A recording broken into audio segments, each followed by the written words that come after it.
തിരക്ക് നിറഞ്ഞ കൊട്ടിയൂർ നിങ്ങൾ കണ്ടിട്ടുണ്ടാവും. എന്നാൽ തിരക്കൊഴിഞ്ഞ കൊട്ടിയൂർ കണ്ടിട്ടുണ്ടോ? നിങ്ങൾ ഓരോരുത്തരും വന്ന വണ്ടി പാർക്ക് ചെയ്ത് ആ തിങ്ങി നിറഞ്ഞ ഗ്രൗണ്ട് കാണണ്ടേ?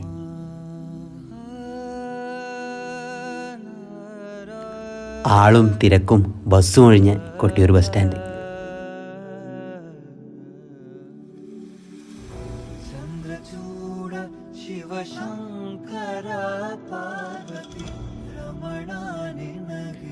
ആളൊഴിഞ്ഞ ഉത്സവപ്പറമ്പുകളിൽ ആരോരുമില്ലാത്ത ഇവരെപ്പോലെ കുറച്ചുപേർ മാത്രം ബാക്കി.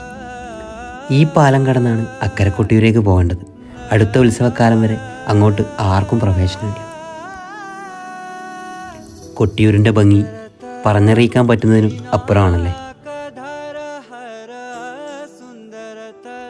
കുറച്ച് സമയം അങ്ങനെ നോക്കി നിന്ന് ഞാൻ അവിടുന്ന് തിരിച്ചു നടന്നു. ഒരു കണ്ണൂരുകാരൻ എന്ന നിലയിൽ ഇങ്ങനെയും ചിലത് ചെയ്യേണ്ടതുണ്ട് അല്ലേ? ഓടപ്പൂക്കളും കളിപ്പാട്ടങ്ങളും കൊണ്ട് നിറഞ്ഞ ഇരുവശങ്ങളും ശൂന്യം.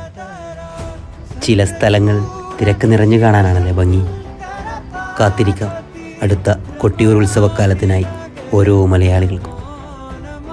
ഉത്സവക്കാലത്ത് മണിക്കൂറുകളോളം തിരക്കിൽപ്പെട്ട അതേ റോഡ് ശൂന്യമായി കിടക്കും.